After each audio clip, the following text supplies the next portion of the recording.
Humanity lives its usual measured life. Major political issues are being resolved at the White House, while beyond its walls, ordinary people make plans for tomorrow, unaware of the changes that await them. But a single morning changes everything. For unknown reasons, all carriers of the Y chromosome in the city suddenly die. In other words, all male beings, from animals and birds to men, perish. Among them is the president of the country. The only surviving males are a young, talentless illusionist named Yorick Brown and his pet capuchin monkey, Ampersand. In the event of an emergency, Regina Oliver was supposed to take over the presidency. However, at the time of the catastrophe, she was abroad, and there has been no word from her since. Naturally, the absence of leadership leads to dire consequences. Riots erupt in the city as women, panicking, begin to destroy everything around them, not knowing how to go on living. Tension rises within the White House as well. The staff realize that within 2 weeks they will be completely trapped. Coal and clean water supplies will run out. Food won't last long either. Animals can no longer reproduce, and growing enough reserves in a short time is simply impossible. And this doesn't affect just one city, it will impact everyone. Senator Jennifer Brown takes the reins of leadership. She is soon approached by Agent Sarah Bergen, a member of the president's secret task force, designated 355.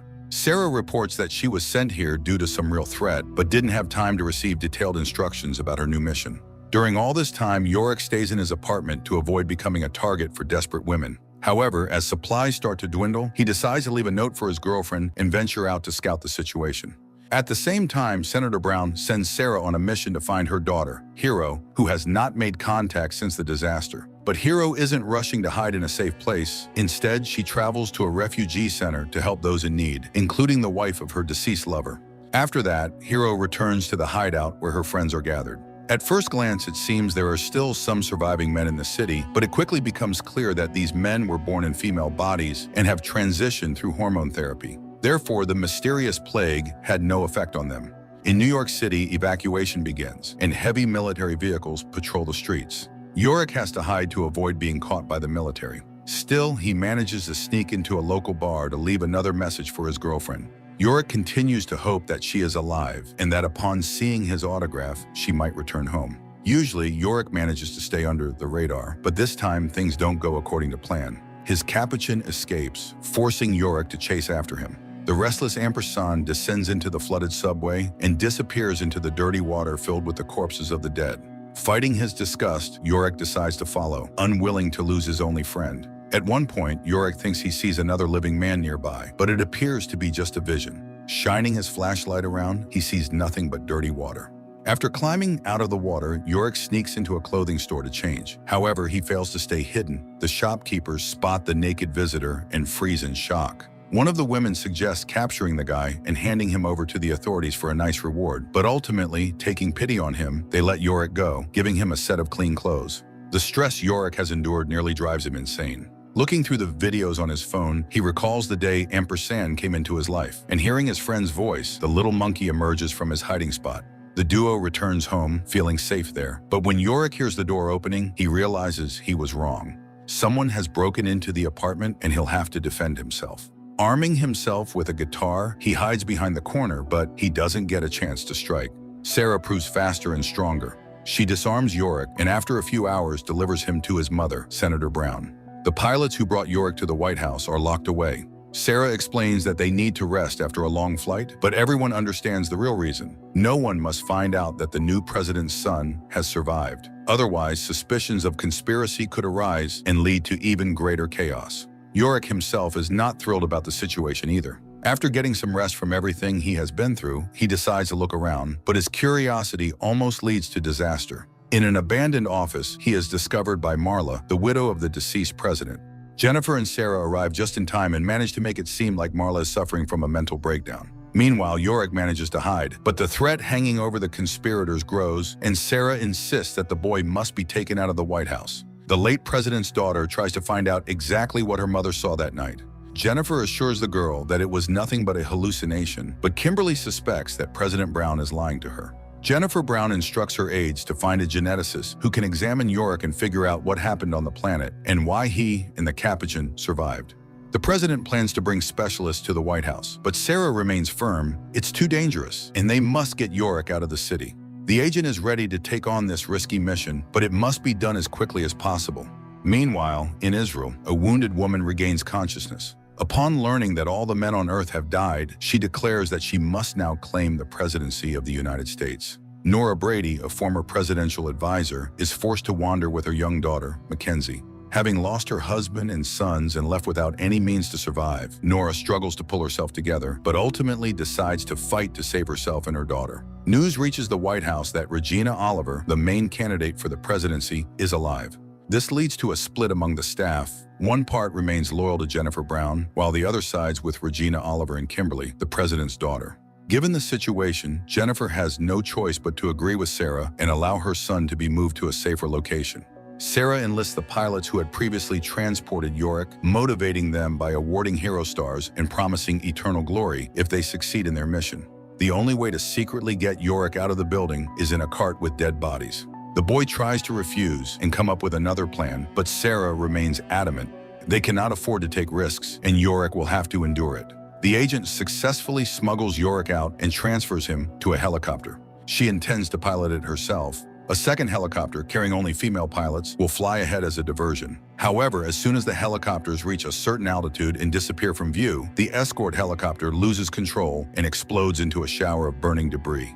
The sight horrifies Yorick, but Sarah remains calm, knowing this was the price of the pilot's silence. After several hours of flight, Sarah and Yorick land in a forest to take a short break. The agent, unable to bear the smell, asks the boy to undress. After riding in the cart with the corpses, he smells terrible, and it would be better to wash his clothes before continuing their journey.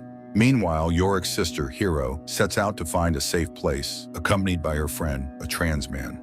Along the way, they stop at a looted store, hoping to find some food, but instead they encounter the frightened Nora and Mackenzie. Examining the girl's leg, Hero notices a serious infected wound and asks Nora to allow her to provide first aid so that they can continue moving. Back in the forest, Sarah and Yorick's camp is attacked by a gang of wild looters. Sarah tries to distract them and talk them down, but to avoid any risk, Yorick puts on a mask and waves a stick to scare the girls away, fearing that they might ruin their plan. The unexpected guests leave, but Sarah and Yorick decide not to stay put. They make their way to the nearest town, where they trade a helicopter generator and a couple of grenades for a motorcycle. While Sarah inspects and checks the motorcycle, Yorick, forgetting all safety rules, runs off to a deserted spot, convinced that he saw his girlfriend Beth in the crowd. This foolish act lands him in a trap. He is surrounded by female police officers who tear off his mask and discover his secret. Sarah has to intervene to protect her companion. Fighting off the officers, she manages to drag Yorick away, but as soon as they get a free moment, Sarah stops the bike to bring the loser back to his senses and remind him how important the mission is, a mission he had just nearly sabotaged. Meanwhile, Hero, her friend, and their new companions find shelter for the night in an abandoned women's shelter. Hero confides in Nora that her daughter has serious medical problems. She needs antibiotics, but pharmacies have long been looted, along with the empty houses. Stricken by fear and helplessness, Nora steps outside so that her daughter doesn't see her tears. But outside, she faces a new trial. Horsewomen appear in the courtyard, claiming to be the rightful owners of the house, and they don't seem too happy about uninvited guests.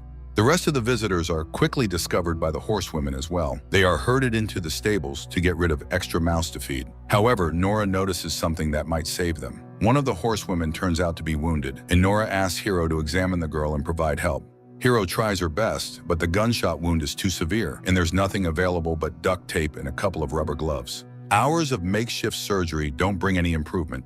The girl's condition worsens, and the leader of the women's gang, Roxanne, decides to end her suffering. To Nora's surprise, Roxanne proves to be kind and understanding. She invites the guests to stay in their house for the night and promises to provide the antibiotics needed for Mackenzie. As the group follows Roxanne, Hero realizes that antibiotics are just a small part of what the gang controls. They own an entire shopping mall stocked with supplies. Meanwhile, Sarah and Yorick continue making their way toward Boston, hoping to find geneticist Allison Mann, but at the city's entrance, they encounter a military checkpoint, heavily guarded and armed with tear gas. Sarah proposes that they split up. She will distract the soldiers while Yorick and Ampersand sneak around the blockade. Meeting Boston's colleagues, Sarah quickly realizes that the absence of men hasn't rid the world of crime. Rebel groups constantly attack Harvard, trying to break in and find answers to their questions. The plan works. While Sarah keeps the soldiers busy, Yorick slips into a headquarters building to hide. However, there he falls into the hands of rebels, risking exposure. Luckily for him, the rebels mistake him for a trans man and let him go. even telling him where he can find his people, get the necessary hormones, and hide. At last, Yorick and Sarah locate Allison Mann's apartment and then her office at Harvard. The geneticist is not very pleased to see strange visitors, but the moment Yorick removes his mask, she immediately understands why they are there. Mann realized she must study the boy in his capuchin, but it's impossible to work at Harvard. There's no equipment or biological samples left. Therefore, she suggests the only possible option, traveling to San Francisco to use the lab there. Sarah agrees to yet another dangerous journey, but secretly sabotages their radio, cutting off their only way of contacting the president. She later uses the radio's malfunction as an excuse to leave, asking Yorick to watch over the geneticists while she finds another way to communicate with the White House. Meanwhile, political infighting over power resumes, but not everyone is focused on that. One of Jennifer Brown's aides, Christine, falls ill and fears she has lost her baby. However, an ultrasound reveals the opposite. The pregnancy is progressing, and it's quite possible the child is a boy. Sarah breaks into a stranger's house, only to find that the homeowner is just as skilled and dangerous as the secret agent herself. A fight breaks out between the two women, but once they allow each other to speak, it turns out that both intruders work for the same organization and came here for the same reason, to find the homeowner and put a bullet in her. After learning about the helicopter crash, Jennifer is beside herself with worry, but Christine tries to calm her down. The search team reported that they found the bodies of only 2 pilots. The relief doesn't last long. The president realizes that Sarah most likely staged the crash to eliminate unnecessary witnesses. A terrible thought strikes her. Yorick is in the company of a dangerous criminal, and there's no telling what Sarah might do to him. Regina Oliver, the main contender for the presidency, is brought to the White House. Taking advantage of this, Kimberly starts plotting a coup to get rid of the hated Jennifer Brown and eventually seize power herself. Meanwhile, Allison Mann confesses to Yorick that she isn't confident about the success of her research. She doesn't know if they'll have the resources to find out why the men died or whether it will even be possible to revive the male species. One thing is certain, hard times lie ahead for both Yorick and his capuchin. Soon they will become experimental subjects. Sarah returns to the office and proposes that they set off. For some reason, she lies to Yorick, claiming that she spoke to his mother and that they now have permission to travel to San Francisco. The trio sets off on their journey, unaware that a military patrol is already circulating around the city with Sarah's photo. While the women wait for a safe window between the gas deployments, Yorick decides to visit the place the rebels had told him about, a community of transgender people where he can remove his mask and show his real face without fear. Sarah flies into a rage over Yorick's latest stunt, but it soon becomes clear that the real threat isn't him, it's her. The patrol arrives at the community and shows everyone her picture. The trio manages to escape from under the hunters' noses and hides in a church, where Sarah is forced to admit that she has no communication with the White House and has been making all decisions on her own. Meanwhile, Hero, her friend, and Nora with her daughter continue to live in Roxanne's commune. At first glance, it seems they found a true paradise. There's food, medicine, and safety. But when Nora tries to take her daughter away from another radical feminist meeting, Roxanne explodes with rage. She reminds them that they are guests and must follow her rules and obediently listen to everything she says. Moreover, Roxanne does everything she can to make young Mackenzie hate men and join their movement. Another such meeting is interrupted by a battle alarm. The women quickly set up barricades and arm themselves to defend their supermarket. The enemies turn out to be a small group of desperate women with a little girl. Roxanne goes out to meet them, but she no longer accepts outsiders into her commune. Not even a child evokes her sympathy, and she drives the refugees away, refusing to help. Meanwhile, Allison finds a flyer among Sarah's things. It's a wanted notice for the agent. She suggests that Yorick should run away to avoid being endangered by Sarah, but the boy refuses to betray his friend, even though he knows she is hiding something from them. That evening, Roxanne gathers her commune for some kind of celebratory event. At the beginning of the ceremony, she tells the crowd about Laura, one of the members of the movement, which Roxanne proudly calls the Amazons. At first, everything seems innocent, but as the celebration progresses, Hero and her companions begin to sense that something very strange is happening. Laura is first sprinkled with dirt, then submerged into a bathtub, and when she surfaces, everyone begins calling her by a new name, Athena. Finding all of this extremely unsettling, Sam, Hero's trans friend, leaves the hall. One of the movement members follows him to warn against clashing with Roxanne, but instead, she only gets herself into trouble. She is immediately summoned for a conversation. Back at the White House, Jennifer receives a report that the search group has located Sarah and is preparing an ambush. The president begins to worry that the scouts might also find her son, but by that time, Allison manages to convince Yorick to leave, and the pair escape into the forest. Tension rises. The trackers try to catch up with Yorick and Allison, but Sarah neutralizes the soldiers and destroys their radios, cutting off the signal to the White House. That night, Nora wakes up to the sound of screams. Trying not to make any noise, she peeks out of the room and sees a crowd of Amazons punishing a girl for speaking to Sam. The smiling beauties turn out to be ruthless, but Nora decides not to intervene. She wants her daughter to stay safe, and for that, she is willing to play by their rules. Sarah finds a van, and the group continues their journey to San Francisco, despite Yorick and Allison's attempt to escape. Naturally, this causes even more tension among them. Sarah no longer trusts her companions, which leads to another disaster. She falls asleep at the wheel, and the vehicle crashes off the road. After climbing out of the wreck, Allison tries to find Sarah, but she's no longer in the driver's seat. Instead, a convoy of military vehicles soon appears nearby, and they have nothing to do with the White House. Jennifer is informed about the incident, as well as the fact that among the fugitives was a man. While the president struggles to deflect suspicions away from her son, Yorick regains consciousness in an unfamiliar house, in bed with an equally unfamiliar woman. Getting out of bed, he goes in search of his capuchin, but instead encounters the people who brought him to this place. The residents of the ranch where Yorick has been taken seem peaceful enough. However, they refuse to tell him where his companions are. Meanwhile, the girls wake up in a jail cell, completely unaware of where they are or how to escape. Jennifer addresses the surviving citizens of the city, asking them to agree to evacuation and not to incite chaos. In the crowd, the president spots a familiar face, Beth, her son's girlfriend, who all this time had been in a hospital.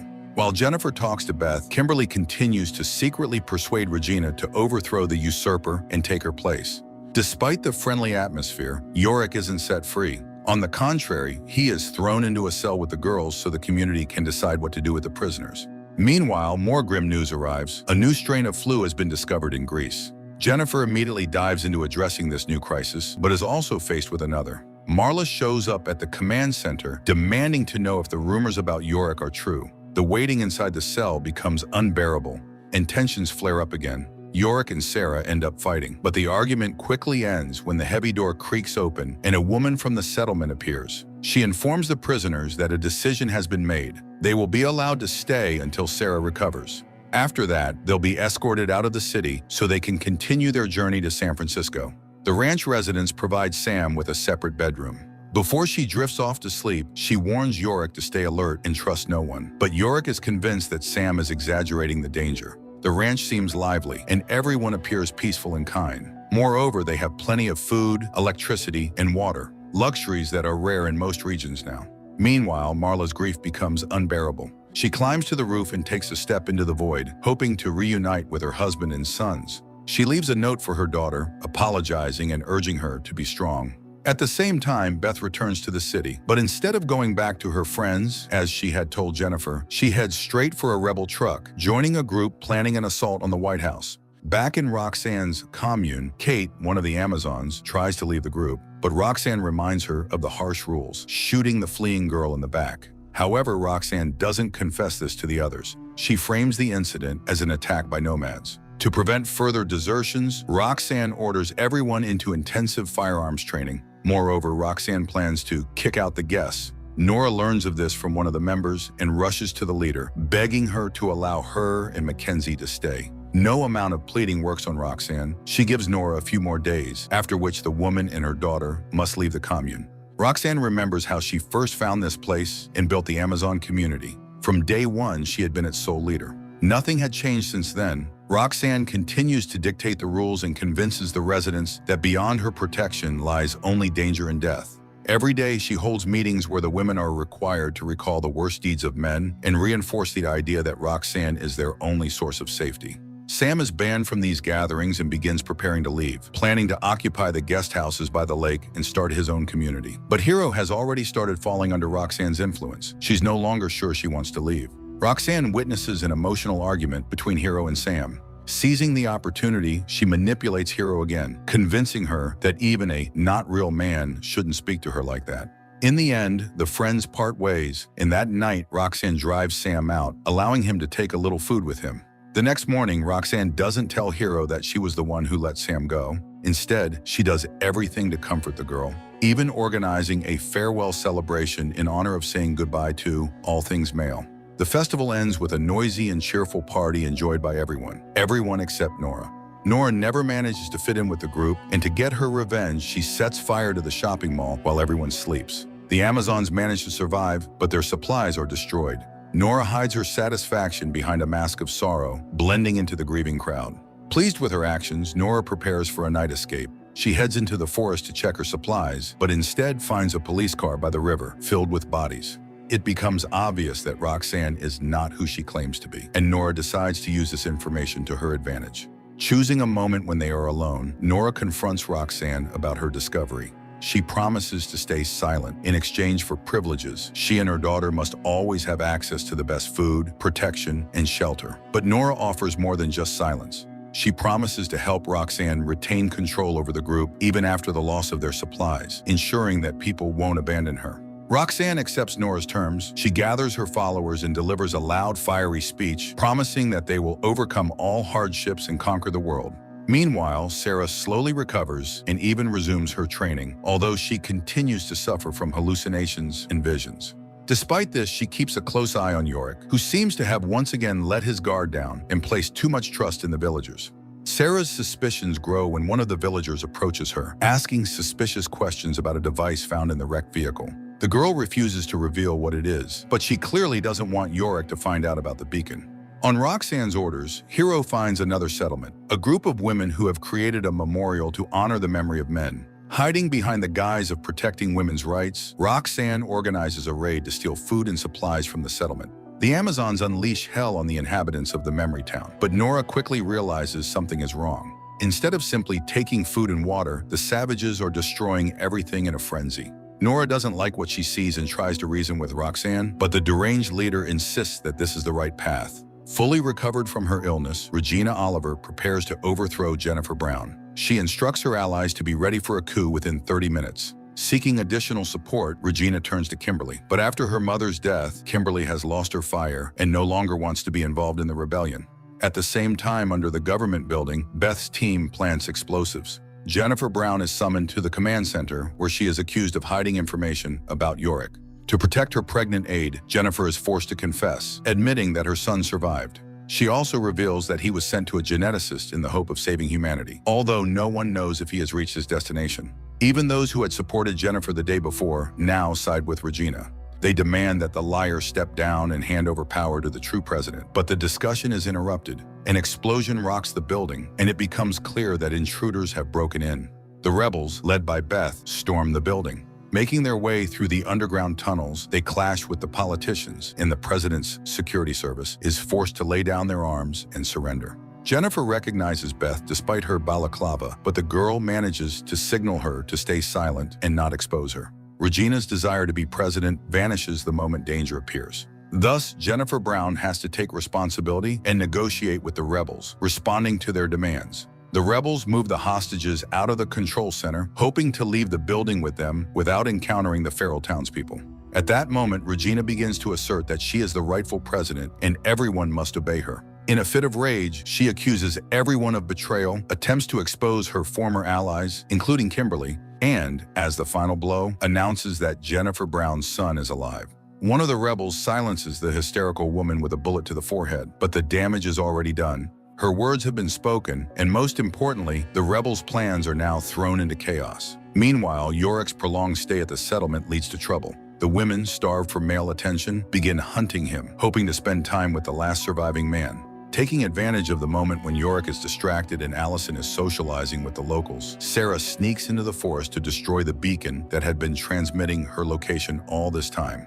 The rebels fail to evacuate the hostages in time. A second rival faction releases tear gas through the ventilation system. Gunfire erupts in the hallways, people scatter in panic, and those who don't escape in time fall dead to the floor. Beth secretly removes Jennifer's handcuffs and tries to lead her away. The president doesn't have time to save her pregnant aide, but Kristen is not left alone. Kimberly stands up for her. Through the underground parking lot, the girls manage to reach an exit. At the memory town, among personal belongings, Roxanne finds a notebook listing the names of all surviving men. Now the leader has a new goal: to hunt down and destroy them all, to free the planet. The Amazons decide to start with the young man they had already seen once, the one now living in the nearby village. Nora shows Roxanne his portrait. It's none other than Yorick Brown.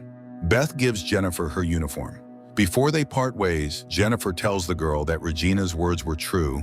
Yorick is alive. Roxanne and Nora set out to find the village where they believe the surviving man is hiding. But sensing danger, Sarah urges her companions to leave quickly. The news of their imminent departure doesn't please Yorick, but he's not ready to argue with the agent. However, it's unlikely they'll disappear in time. Roxanne has already located the estate and is preparing her squad to attack within a few hours.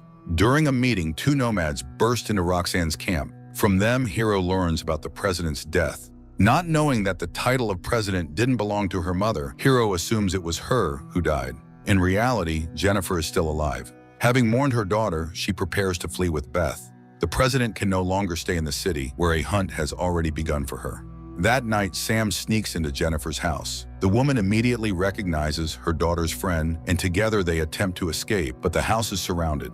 Kristen and Kimberly find refuge in an abandoned barn. Waking up early in the morning, Kimberly tells her friend that she knows how they can all be saved. They need Yorick to continue the human race, and Yorick, it seems, agrees. That night, he sleeps with one of the village women who had long set her sights on him. Their idyll is shattered when the Amazons, led by the crazed Roxanne, storm the village streets, demanding that the man be handed over. Sarah jolts awake at the sound of gunfire. She orders Yorick's new girlfriend to get him out of the house while she stays behind to repel the attack. Realizing they are heavily outnumbered, Sarah steps outside with her hands raised, pretending to be frightened of the intruders. She brings out the local trans man, passing him off as the real survivor. A serious firefight breaks out on the main street. The sounds of gunfire distract Sarah's convoy, and she uses the moment to disarm her enemies and escape. Even little Mackenzie joins the fight, trying to prove to Roxanne that she deserves her place in the commune. Meanwhile, Hero catches up with the group of escapees. She fires at them until Yorick turns around.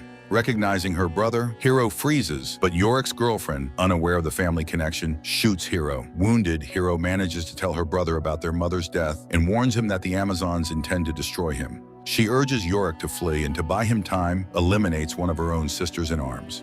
The firefight in the city rages on. But unexpectedly, Nora raises her hands and steps into the center, declaring their surrender. This sends Roxanne into a frenzy, but no one cares anymore. Hero tells Nora that Yorick is alive. This gives the women new strength, and upon returning to their camp, Nora decides to depose Roxanne and open the girl's eyes to the truth. But words alone don't work. Roxanne continues to provoke Nora until Nora shoots her in the chest. The Amazons, stunned, raise their weapons, but Nora quickly finds comforting words for them. Hero steps forward to stand at Nora's side, and from that moment on, the community has a new leader. Sarah walks several kilometers and finally finds Yorick and Allison. The boy is devastated. He feels like he has lost everyone he loved and no longer has a reason to live. Listening to her friend, Sarah confides that she understands him better than he thinks. She lost her parents in childhood too.